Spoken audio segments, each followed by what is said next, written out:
Thank you, thank you, thank you. What I want to talk about is I am a friend to myself. The longest relationship you will ever have in your life is the one you have with yourself, not your partner, not your pastor, not your parents, not your children, yourself.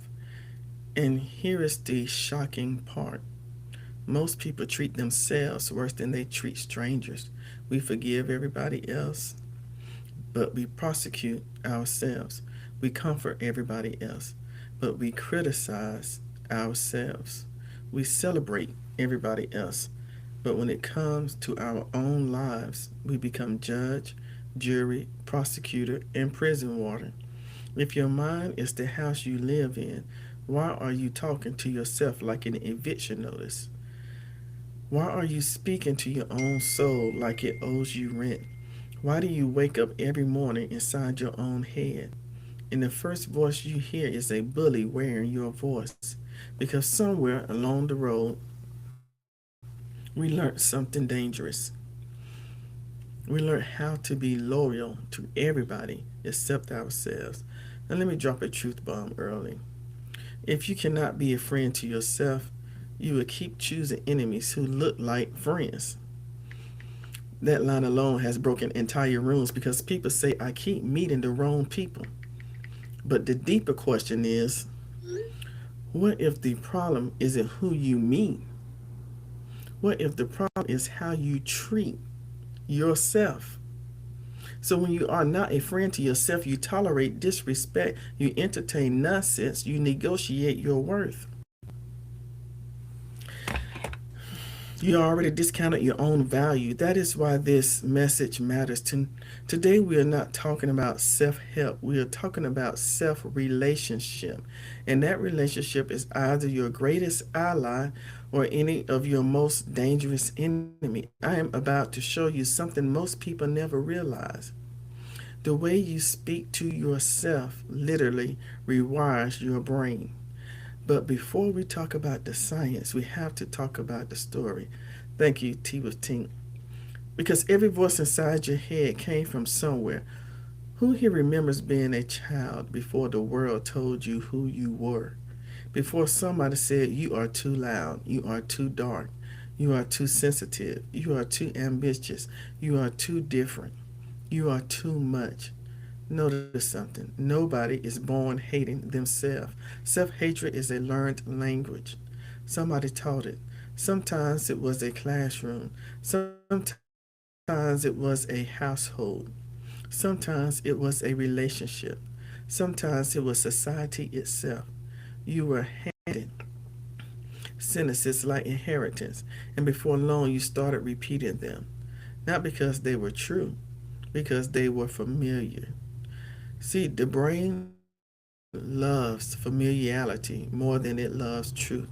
And this is where the science kicks in. Neuroscience tells us the brain creates neutral pathways based on repetition. In simple terms, whatever you say to yourself the most becomes the road your mind drives on automatically. Say something negative long enough, and your brain builds a highway for it. Say something empowering long enough, and your brain builds a new road, which means something powerful. Your inner voice is not destiny, it is training. And training can be changed. If your mind can be trained, then the question becomes who is training it? Because if you are not training your mind, the world will train it for you. Advertising trains it, social media trains it, past trauma trains it, people's opinions train it. And suddenly you are living life based on scripts you never wrote. But today we are rewriting the script. Today we are reclaiming authorship. Because if you are going to live inside your mind every day, you might as well make it a place that feels like home. Not a courtroom, not a battlefield, a home. Now watch this. Friend, the word friend, let's break the word friend down. Friend. First relationship inside every nervous decision. Your inner relationship decides everything: your courage, your confidence, your boundaries, your healing, your choices. Because people who are friends with themselves move differently, they walk differently, they choose differently, they recover faster, they leave quicker, they love deeper, and they forgive themselves enough to grow. Because someone listening right now is thinking, but if I become too friendly with myself, won't I become arrogant? Good question. Let's destroy that myth immediately. Self friendship is not arrogance. Arrogance says, I am better than everyone. Self friendship says, I deserve peace just like everyone. Two completely different energies. One inflates ego, the other heals identity. And that realization unlocks the next stage of this journey. Because once you become a friend to yourself, something dangerous starts happening. You stop negotiating your worth. And when that happens, some relationships cannot survive. We must talk about why people sometimes fall or feel threatened when you finally become a friend to yourself. And trust me, that conversation is going to shake the room. Let's talk about the silent contract people expect you to sign when you stay at war with yourself. And what happens when you refuse? What if the world benefits when you doubt yourself? And once you hear the answer, you will never look at self worth the same way again. What if the world benefits when you doubt yourself? What if self doubt is not an accident? What if it is an industry? Because when a person becomes a true friend to themselves, three things immediately start happening. They stop begging for approval, they stop shrinking to make others comfortable, they stop buying things they never needed to prove worth they already had. And suddenly, a lot of systems lose their leverage. If you don't believe me, um, look at the pattern. The world constantly whispers three sentences into your mind: you are not enough. You need something to become enough. And we just happen to sell it. Now that's clever business. Because if you can convince someone they are broken, they will spend their entire life purchasing repairs. But if a person becomes a friend to themselves, they stop shopping for identity, and that is disruptive. See, a person who is at peace with themselves moves through the world differently. They do not chase attention, they attract alignment. They do not perform worth, they embody it. And once a person embodies worth, manipulation stops working. Most people are not actually fighting the world, they are fighting the voice in their head that the world installed. But what if you could uninstall that voice? Because the inner critic is sneaky. It doesn't sound like an enemy. It sounds like you. It sounds like responsible. It sounds cautious. It say things like, "Don't try that. People will laugh. You are not ready. Play it safe." But here's the revelation. Your inner critic is not protecting you from failure. It is protecting you from growth. Because growth requires risk, growth requires visibility, growth requires courage, and courage terrifies the part of the brain designed only to keep you comfortable. Now, here comes the science moment. Psychologists call this the negativity bias. The brain is wired to notice threats more than opportunities. Thousands of years ago, that's what kept humans alive. But today, that same wiring makes people overestimate danger and underestimate their own potential. In other words, your brain is running ancient survival software inside a modern opportunity world, which means something powerful. You cannot eliminate the inner critic, but you can change your relationship with it.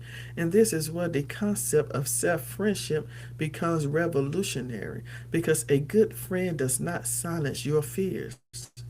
A good friend listens and then tells the truth. A good friend says, yes, that risk is scary, but you are capable. Yes, the journey is uncertain, but you are resilient. Yes, failure is possible. But regardless, there's no guarantee if you never tried. Your inner critic speaks first, but your inner friend gets the final word. And the voice that gets the final word determines the direction of your life. Now let's make this visual.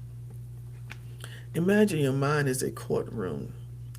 The inner critic is the prosecutor. It presents evidence of every mistake you ever made, every embarrassment, every rejection, every regret. And the prosecutor argues, see, this person cannot succeed. But if there is no defense attorney in that courtroom, the verdict becomes automatic. Guilty of not being enough, guilty of not being capable, guilty of not being worthy. But self friendship changes the courtroom because now the defense attorney stands up. And the defense attorney sounds like this: ladies and gentlemen of the jury, yes, my client has made mistakes. Yes, my client has fallen short. But my client has also survived storms you know nothing about. My client has endured losses that would have broken weaker souls. My client has kept moving even when the road disappeared. And suddenly the narrative changes. The evidence didn't change, the interpretation did. Once you become your own defense attorney, something strange begins happening. People who benefited from your self doubt start feeling uncomfortable. Because when you doubt yourself, you are easier to control. When you question yourself, you ask for permission. When you distrust yourself, you outsource decisions. But when you become a friend to yourself, you begin trusting your instincts again. You begin choosing differently. You begin leaving situations that once trapped you. And not everybody celebrates that freedom. Because the real challenge of self friendship is not learning to believe in yourself. The real challenge is learning to stand alone when that belief changes your relationships. And that is where this journey gets uncomfortable. Because becoming a friend to yourself sometimes means walking away from people who only liked you when you were at war with yourself. Have you ever noticed how the loudest fight in your life happens in complete silence? Nobody else hears it, but inside your mind there is a debate going on every single day. One voice says, try. The other voice says, why bother? One voice says, you can grow. The other voice says, you are too late. One voice whispers, you are capable. The other voice laughs, prove it. The most dangerous enemy in your life is not outside your house. It is the voice inside your head that learned how to sound exactly like you. Because when criticism comes from outside, you can reject it. But when criticism comes from inside, it feels like truth. And that is where the war begins. Where did that voice come from? Because nobody wakes up one morning and suddenly decides to become their own enemy. It grows slowly, one comment at a time, one disappointment at a time, one betrayal at a time, until eventually the brain decides something dangerous. Let me criticize myself first so nobody else can.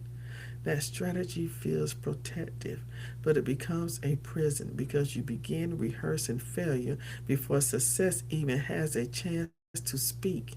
You begin doubting yourself before opportunity even knocks. You begin shrinking before anyone even asks you to. Now let's break this down with the visual. Imagine two roommates living inside your mind. The first roommate is the inner critic, messy, loud, opinionated, always pointing out what went wrong. The second roommate is the inner friend, calm, patient, observant, quiet but powerful. And here is the problem.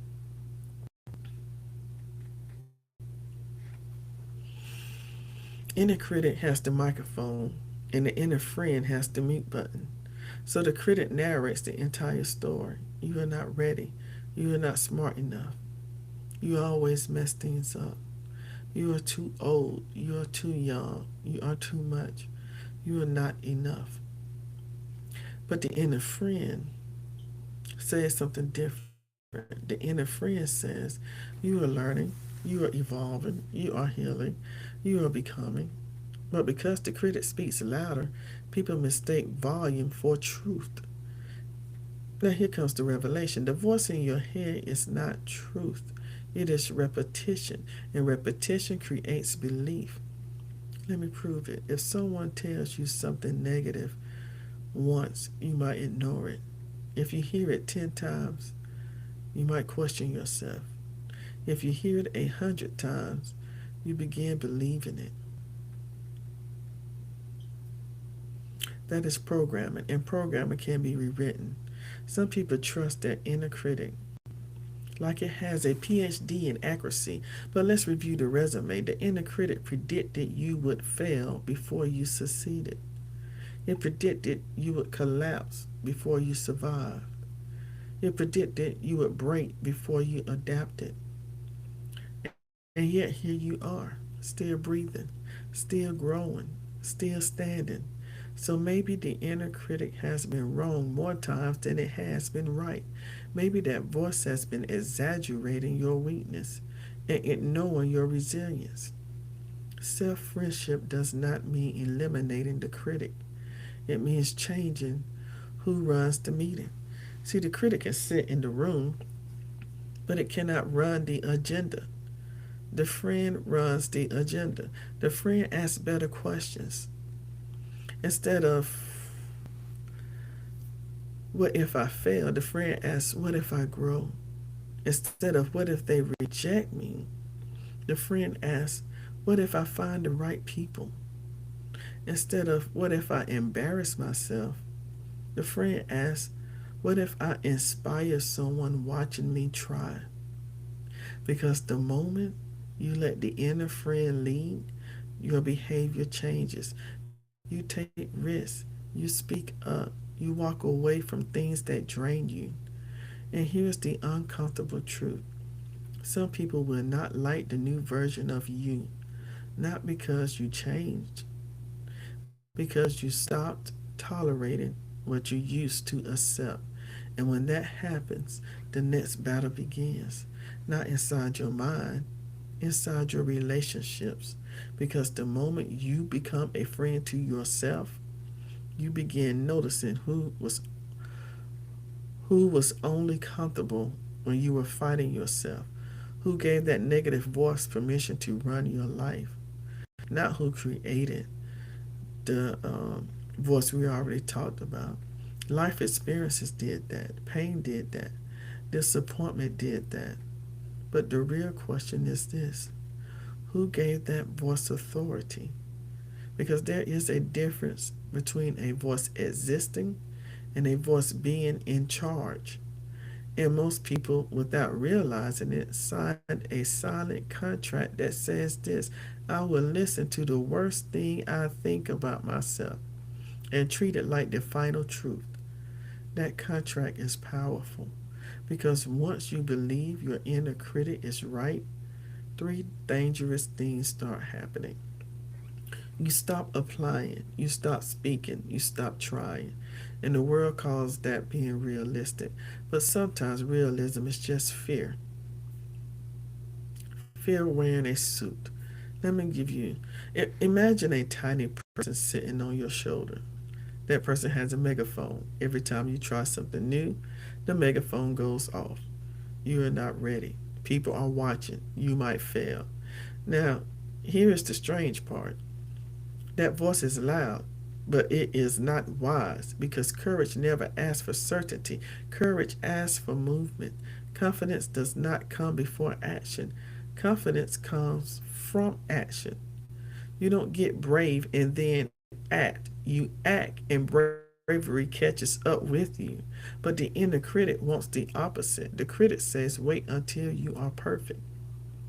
Wait until you are fearless. Wait until you are guaranteed success. And if you follow that advice, you will wait your entire life. Now, here comes the revelation moment. The inner critic is not trying to help you succeed. The inner critic is trying to help you avoid embarrassment. And avoiding embarrassment feels safe, but it is the enemy of growth. Every athlete knows this. Every artist knows this. Every leader knows this. Every creator knows this. You cannot grow while protecting your ego. You have to risk looking foolish before you become formidable.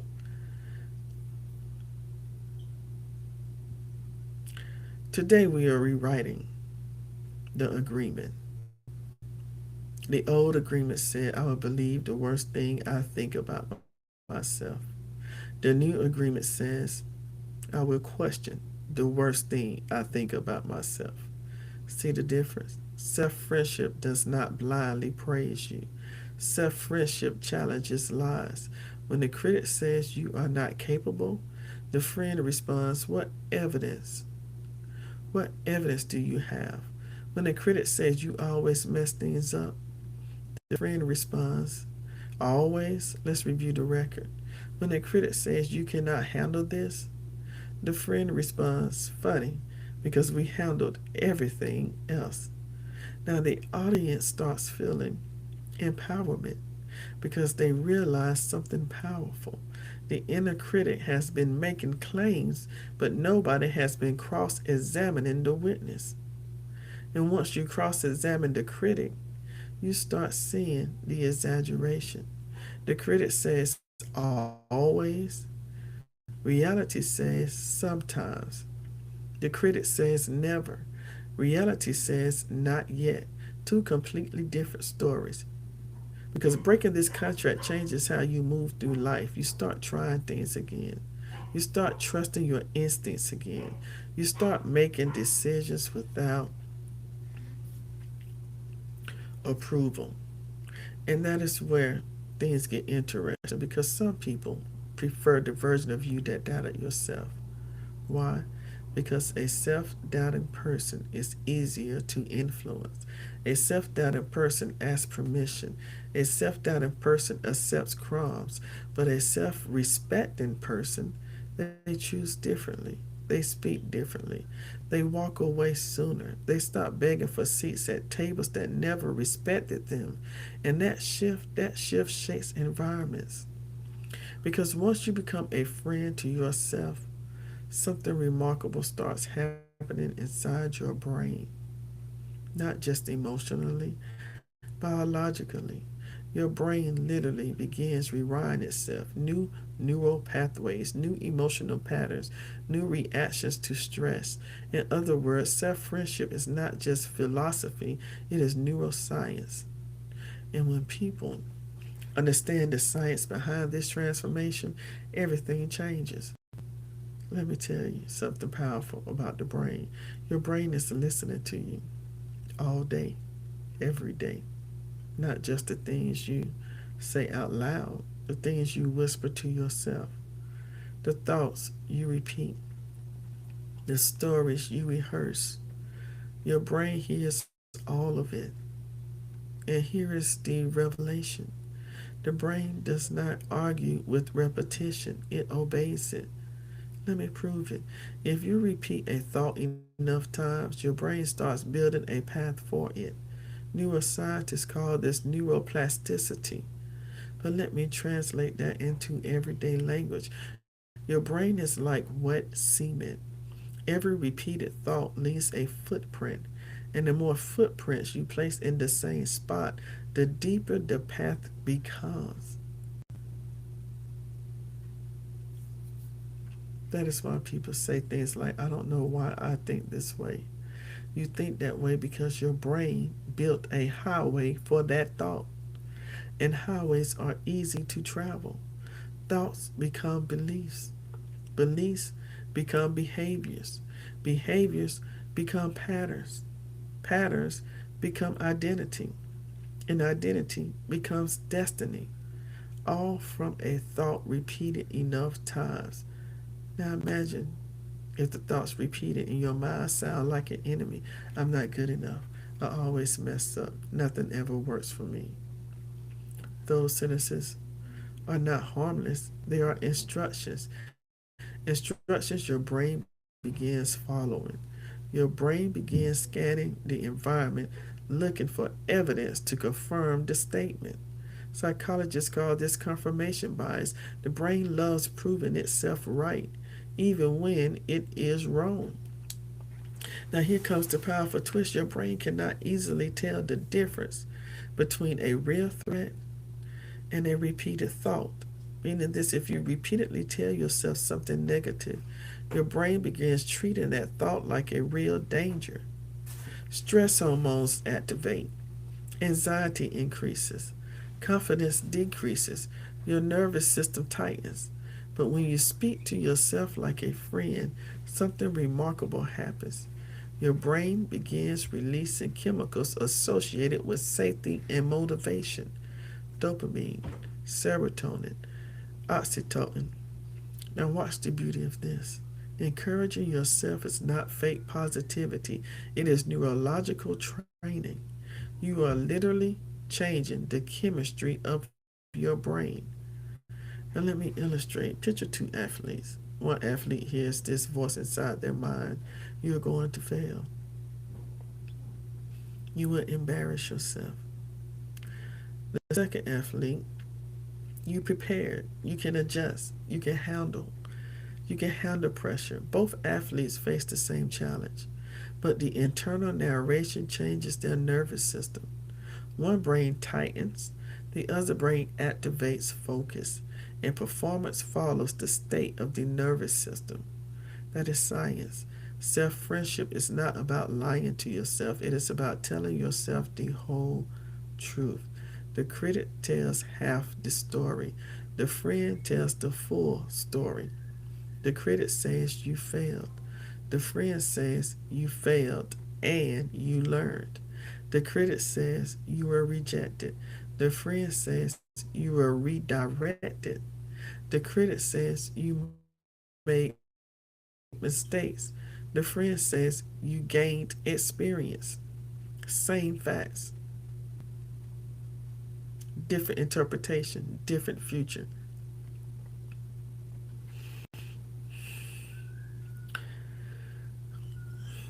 The mind that once trapped them can now train them. And every time you speak to yourself with patience, belief, and clarity, you are building new neural roads, roads that lead someone better understanding. The science changes something else. Once you become a friend to yourself, you start noticing environments that keep trying to trigger the old version of you. People who still talk to you like the old you. Situations that still expect the old you. Conversations that still pull you into the old story. And suddenly you face a new challenge: boundaries. Because being a friend to yourself means protecting the environment your mind grows in. Why do we apologize for protecting our peace? Why do we feel guilty for saying no? Why do we feel selfish for choosing rest? Why do we feel wrong for walking away from what drains us? See, somewhere along the road, people thought up something confusing. They taught us that being a good person means being endlessly available. But let me tell you something plainly: availability without boundaries becomes exploitation. Self friendship introduces a word that makes some people uncomfortable. It's called boundaries. Boundaries are not walls. Boundaries are doors. Doors that you decide when to open. Doors that you decide when to close. Doors that say, "Welcome to my life," or "Not today." Now, here comes the shock sentence. The moment you become a true friend to yourself, some people some people will accuse you. You changed. You stopped. No, you stopped abandoning yourself. Let that settle. Because many of us were taught loyalty in a strange way. We were taught loyalty meant staying, even when staying hurt. You were taught loyalty meant enduring, even when enduring destroyed us. We were taught loyalty meant silence, even when silence suffocated us. But loyalty that destroys you is not loyalty, it is surrender. And self friendship refuses surrender. Self respect is not loud. Self respect is clear. It sounds like this: I cannot stay in conversations that disrespect me. I cannot stay in environments that shrink me. I cannot stay in relationships that only function when I am small. Notice something. You did not attack anyone. You simply protected yourself. Because when you change your boundaries, people who benefited from your lack of boundaries feel the difference immediately, and they might say things like, "You think you're better. You used to be fun. You've changed. You used to tolerate things you no longer tolerate." That's all that means. Imagine your life is a house. Before self friendship, the door stayed open all the time. Anybody walked in, opinions walked in, criticism walked in, drama walked in, disrespect walked in, and you kept saying, "Well, I don't want to be rude." But when you become a friend to yourself, something changes. You install a door, you install locks, you install discernment, and suddenly the house becomes peaceful.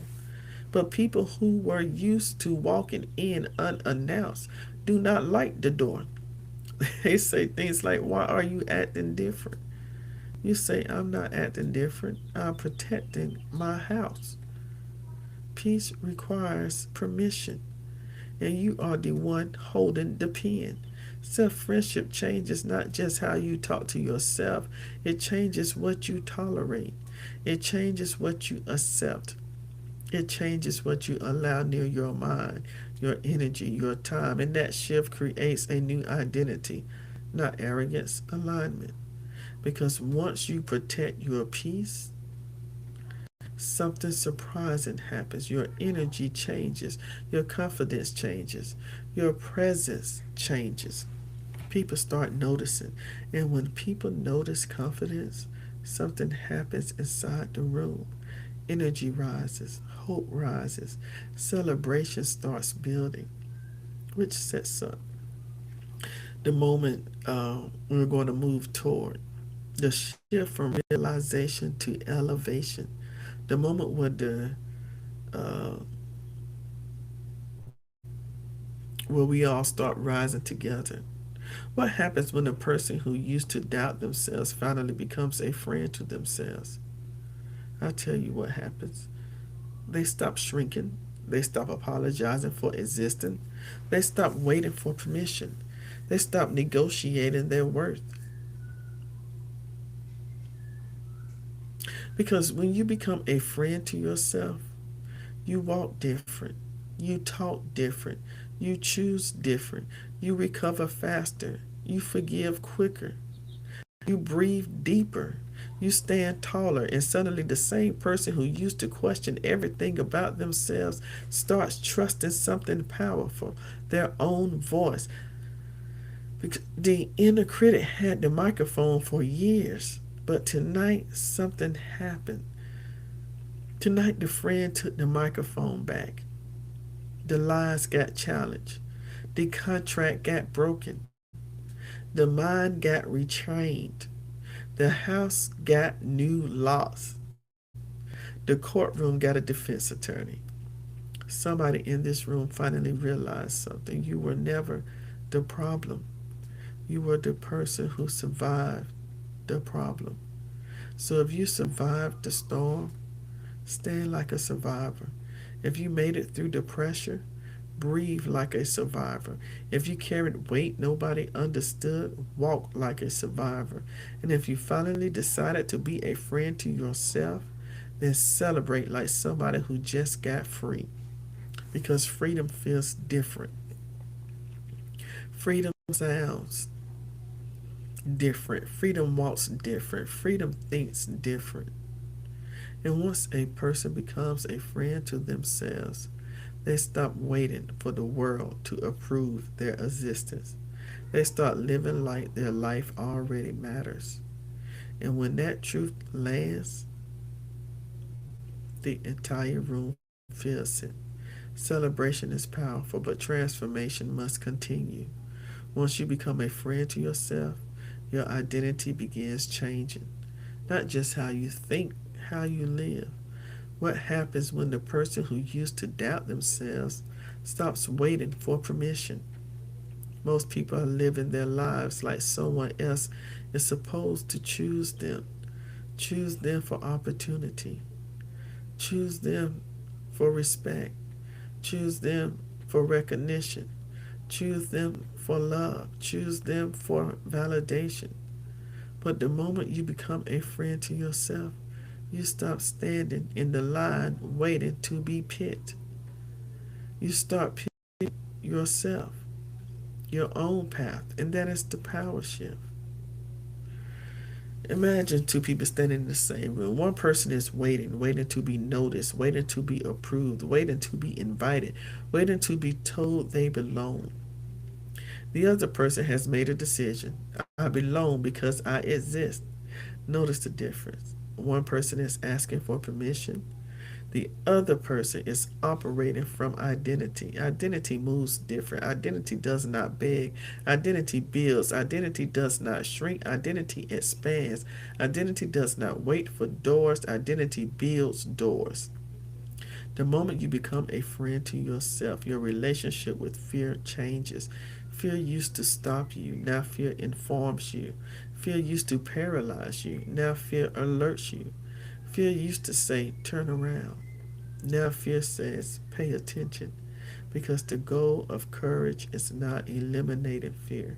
The goal of courage is moving forward while fear watches. Self doubt asks, who do you think you are? Self friendship asks, I'm becoming who I'm meant to be. Two completely different futures. For years, the inner critic made your decisions. It told you what not to do, what not to try. It told you when to stop. It told you when to stay small. But today the power shifted. The friend is now the advisor. The critic can speak, but it no longer decides. And that shift changes how you walk through the world. Because when a person trusts themselves, they move with clarity. They move with calm. They move with courage. Not loud arrogance, quiet certainty. The kind of certainty that says, I will figure it out. I will adapt. I will grow. I will learn. And if I fall, I will stand again. Everybody here has fallen before. Everybody has stumbled before. Everybody has doubted themselves before. But falling does not define you. Staying down does. And a friend does not let a friend stay down, especially when that friend is yourself. Once you become a friend to yourself, something remarkable begins happening. You start becoming a friend to others in a healthier way. Not rescuing, not shrinking, not abandoning yourself to help someone else, but showing up with strength, clarity, and presence. And that changes every relationship around you. But every powerful journey needs one final step, a commitment, a covenant, a declaration that the old relationship with self is over. If you're going to live inside your mind for the rest of your life, what kind of company do you want there? Because the truth is simple. You cannot escape yourself. You travel with yourself every morning, every decision, every challenge, every victory, every setback. You and yourself are in a lifelong partnership, and partnerships require agreements. Most people never consciously choose the relationship they have with themselves, they inherit it from culture, from past mistakes, from painful memories. But today, something different happened. Today, you saw the courtroom, you saw the contract. You saw the critic, you saw the friend, and now the question becomes, which one will lead your life from here forward? This is where the covenant begins. A covenant is stronger than a goal. Goals change, covenants endure. And the covenant sounds like this: I will speak to myself with honesty, not cruelty. I will challenge myself with courage, not shame.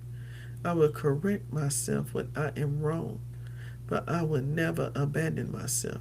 I will never become my own enemy again, because the world already contains enough critics.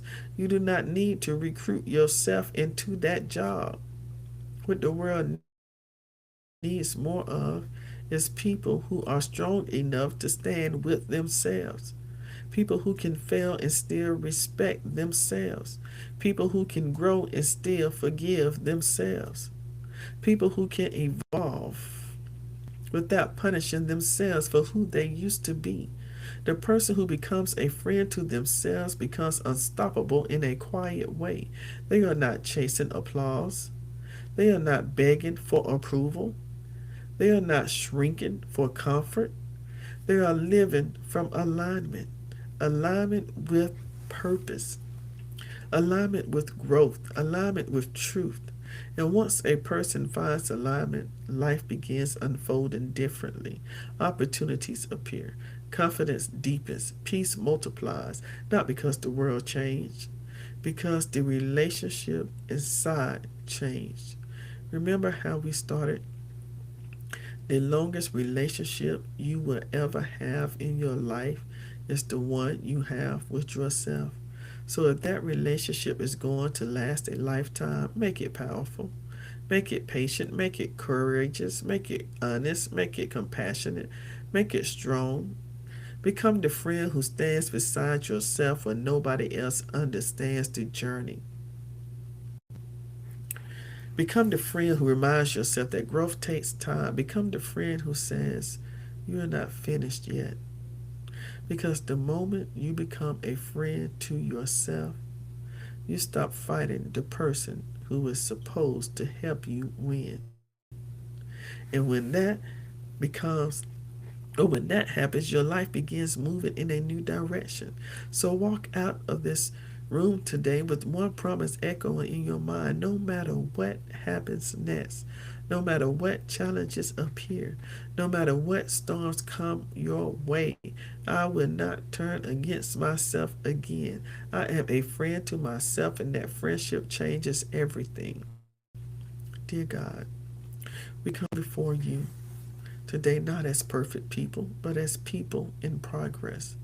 People who have walked through storms, stumbled through valleys, tripped over doubts, and sometimes, if we are honest, we turned against ourselves. Yes, Lord.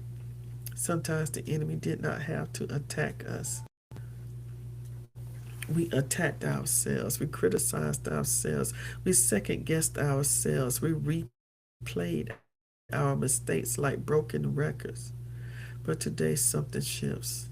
Today something lifts. Today something clicks inside the spirit, because today we learn something powerful. The longest relationship we will ever have in this life is the relationship we have with ourselves. So today, God, we ask for something different. Teach us how to become a friend to ourselves, not arrogant, not selfish, but aligned. Because even Jesus said, love your neighbor as yourself, which means something powerful. If I do not love myself properly, I will never love my neighbor completely. So today we repair the foundation. Lord, renew our minds, because our minds have been messy houses. Some rooms filled with doubt, some rooms filled with fear, some rooms filled with voices from the past that keep trying to live rent free in our present. But today we evict every lie that said we were not enough, every lie that said we were too late, every lie that said we could not recover. Lord, we return those lies to sender, because the truth is stronger. And the truth says we were created with purpose. The truth says we survived things we never thought we would survive. The truth says we are still here, still breathing, still growing, still becoming. Now, Lord, help us speak to ourselves with wisdom, because words are seeds, and whatever we plant in our mind will grow in our life. So teach us to plant courage, plant patience, plant persistence, plant peace, plant perspective, because a mind watered with encouragement grows a life full of possibilities. Now, Lord, let us pause and think about something. If a friend came to us hurting, we would comfort them. If a friend made a mistake, we would forgive them. If a friend fell down, we would lift them up. So today we ask you to teach us something revolutionary. Teach us how to treat ourselves with the same kindness we offer others. Because self-friendship is not weakness. Self-friendship is wisdom. It is wisdom that says I am learning, wisdom that says I am growing, wisdom that says I may stumble, but I will not stay down. Lord, give us the courage to challenge the voice of the critic, because that voice has been loud, that voice has been persistent, that voice has been dramatic. But today we remind that voice of something. It does not run this house anymore. The inner friend now has the microphone, and the inner friend says, I am capable, I am resilient, I am evolving, I am stronger than yesterday, I am wiser than my last mistake, and I am not finished yet. Now, Lord, help us guard our minds like sacred ground, because peace needs protection, peace needs boundaries, peace needs wisdom at the door. Teach us to say yes with clarity. Teach us to say no without guilt. Teach us to walk away from what drains our spirit and walk toward what strengthens our soul. Because when we become a friend to ourselves, we begin choosing differently. We choose growth over comfort, purpose over pressure, alignment over approval.